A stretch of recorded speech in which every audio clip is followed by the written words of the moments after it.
Hello guys, हाजिर हूँ मैं आपके सामने एक और नई इमोशनल स्टोरी के साथ। तो दोस्तों, देर न करते हुए चलते हैं कहानी की ओर। राजू ओ राजू, ज़रा जल्दी से बाहर तो आओ, तनिक ज़रूरी काम है। क्या हुआ बापू, सुबह सुबह गला फाड़े जा रहे हो? अरे तुझे पता है, रामदीन काका की फुलवा वापस ससुराल से पीहर आ गई है। क्यों, इस बार क्या बात हो गई? पता नहीं, पर कह रहे थे ससुराल वाले बहुत मारे बिटिया को। अरे जल्लादों के घर ब्याह दिया बेटी को। पिछली बार भी मारपीट कर छोड़ गए थे, पर क्या करें, समाज की दुहाई देकर रामदीन काका वापस ससुराल छोड़ आए थे। 3 छोटी बिटियां और हैं, उनको भी ब्याहना है। अब क्या करें बापू, तो वह बताओ। कल रामदीन के घर चलकर आते हैं, देखते हैं इस बार क्या हुआ।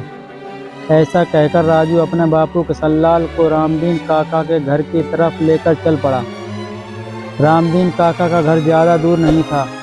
दोनों जल्दी ही रामदीन काका के घर पहुंच गए। वहां जाकर देखा तो रामदीन काका बाहर खाट पर सिर पकड़े बैठे हैं और काकी रो रही है। घर में मातम सा माहौल है। किशनलाल जी ने रामदीन काका से पूछा, भाई रामदीन, क्या बात है? सुना है फुलवा वापस आ गई है। बहुत मारे हैं उसके ससुराल वाले उसको। हाँ, कल रात को ही इसका पति यहाँ छोड़ गया था। बहुत बुरी तरह मारे हैं हमारी बिटिया को। आंखों में फिर भी शर्म लिहाज नहीं। क्यों मारा है, कारण तो बताओ। कुछ तो बोला होगा वह बेशर्म आदमी। हाँ, कह रहा था जब काम ढंग से करना आ जाए और सास और पति का लिहाज करना आ जाए तब भेज दियो। अच्छा, जरा बुलवाना फुलवा बिटिया को बाहर, तनिक उससे बात करनी है। रामदीन काका ने अपनी बिटिया को बाहर बुलाया। जब फुलवा बाहर आई तो उसे देखकर किशनलाल और राजू दोनों सकते में आ गए। आंखें सूजी हुई, चेहरे पर चोट के निशान, हाथ और गले पर नील पड़ी हुई देखकर बहुत ही गुस्सा आया, पर खुद को संयमित रखकर किशनलाल ने कहा, क्या हुआ बिटिया, इस तरह क्यों मारा? फुलवा चुप रही। उसे इस तरह चुप देखकर किशनलाल ने उसके सिर पर हाथ रखा और बोला, बिटिया ताऊ लगता हूँ तेरा, तू मुझे तो बता इस तरह क्यों मारा? किशनलाल के मुंह से अपने लिए प्यार भरे शब्दों को सुनकर फुलवा का रोना टूट गया। रोते हुए बोली, ताऊ जी क्या बताऊं, जल्लाद हैं वो लोग, छोटी छोटी बातों पर बहुत मारते हैं। बहू नहीं नौकरानी समझते हैं। अगर कुछ बोलूं तो मारने लगते हैं और कहते हैं तुझे ब्याह कर किस लिए लाए हैं। यह सब कब से चल रहा है? ब्याह कर गई थी तब से ऐसी ही बर्ताव करते हैं। दूसरे दिन सुबह सुबह ही कमरे में आकर सासू माँ ने चांटा मार दिया था और बोली कि तेरे होते मेरी बेटी काम कर रही है, शर्म नहीं आती? बेचारी सुबह सुबह काम में लगी है और तू यहाँ कमरे में बैठी हुई है। तेरे ससुर ने कुछ नहीं कहा?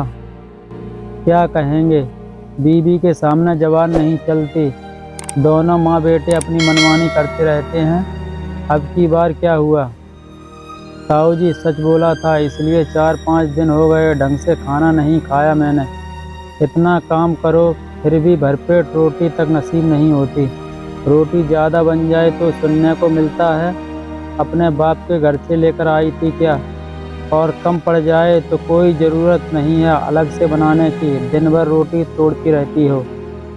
एक टाइम भूखे रह जाएगी तो मर नहीं जाएगी। इंसान हूँ, जानवर नहीं। बस यही बोला कि दिन भर काम करती हूँ, कम से कम रोटी तो खाने को दे दिया करो। उस पर दोनों माँ बेटे ने मिलकर के मुझे मारना शुरू कर दिया। जब बेहोश हो गई तब जाकर के पीछे छोड़ा। अब बर्दाश्त नहीं होता ताऊ जी। देख फुलवा तू चुप है, इसलिए वो लोग ताकतवर हैं। अपनी खामोशी को उनकी ताकत ना बना, बाकी तू खुद समझदार है। 10-12 दिन बाद रामदीन काका फुलवा को समझा कर वापस ससुराल छोड़ आए, पर इस बार फुलवा पूरी तरह से तैयार थी। अब जो बहू मार खाने के बाद भी दूसरी बार नहीं बल्कि तीसरी बार भी लौट कर आ गई हो ससुराल वालों को तो अपने आप ही बहाना मिल जाता है उसे परेशान करने का। दूसरे दिन फुलवा ने खाना बनाया तो खाने में नमक कम है, इस बात को लेकर उसकी सास ने चिल्लाना शुरू कर दिया। फुलवा ने नमक लाकर रख दिया और कहा कि माँ नमक कम है तो नमक डाल लीजिए। सुनकर सासू जी और ज़्यादा भड़क गईं, कहने लगी कि ज़्यादा ही जबान चलने लगी है, आने दे मेरे बेटे को, बताती हूँ सारी अकड़ निकल जाएगी। शाम को जब फुलवा का पति घर आया तो सासू माँ ने अपने स्वभाव के अनुसार हर बात को नमक मिर्च लगाकर कहा, जिस पर उसका पति भड़क गया और फुलवा को गालियाँ देने लगा। फुलवा ने भी कहा कि नमक कम था तो नमक डाला जा सकता था, उस पर बेवजह का हंगामा करने की कोई ज़रूरत नहीं है। पर फुलवा के पति को यह अपनी शान के खिलाफ लगा कि पहली बार उसकी पत्नी ने पलटकर जवाब दिया है। उसने आओ देखा न ताव उठाया लठ और फुलवा को मारने लगा।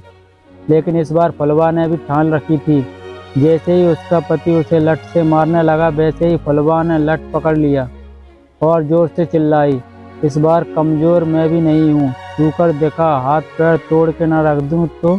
फुलवा का रुद्र रूप देख करके उसका पति एक बार तो बिल्कुल सकते में आ गया। पर इतने में सासू माँ जोर से चिल्लाई, ज़्यादा ही जबान चलने लगी है, अपने पति के सामने बोलती है, शर्म बेच खाई है क्या? फुलवा ने कहा, हाँ बोलती हूँ, मैं चुप हूँ इसलिए तुम ताकतवर हो, पर सामने करोगे तो चुप भी नहीं रहूँगी। चुप रहकर बहुत मार खा ली मैंने, आज के बाद हाथ उठाया तो यह याद रखना, तुम्हारी मार तो मुझे पड़ेगी, लेकिन उससे पहले तुम लोगों के हाथ पैर तोड़ दूंगी। बहुत बर्दाश्त कर लिया मैंने। अरे लल्ला, कैसे कैंची की तरह जबान चल रही है इसकी, इसके बाप को तो बुला जरा, देखें तो क्या सिखा कर भेजा है इसे। हाँ बुलाओ मेरे बाप को, बहुत इज्जत के नाम पर मार खा ली मैंने। मार मुझे पड़ती है, मेरे बाप को नहीं। घाव मुझे मिलते हैं, दर्द मुझे होता है, चाहो तो पूरी पंचायत बुला लो। अब तो मैं बेशर्म हो गई हूँ, अब बस और नहीं, मैं मेरी खामोशी को तुम लोगों की ताकत नहीं बनने दूंगी। फुलवा का यह रुद्र रूप देख करके अब किसी की हिम्मत नहीं हुई उसके आगे कुछ बोलने की। पर आज फुलवा खुश है, एक हिम्मत काफ़ी है ज़िंदगी की मुसीबतों को दूर करने के लिए। खामोशी तभी ठीक है जब वह नुकसान ना दे। ऐसी खामोशी भी किस काम की जो शरीर पर चोट के अलावा कुछ ना दे। तो दोस्तों यहीं तक थी कहानी। अगर कहानी अच्छी लगी हो दोस्तों तो वीडियो को लाइक करें, चैनल पर नए हैं तो चैनल को सब्सक्राइब कर लें और घंटे के बेल आइकन को दबाना ना भूलें। तो मिलते हैं एक और ऐसी इमोशनल स्टोरी के साथ अगली वीडियो में, तब तक के लिए धन्यवाद।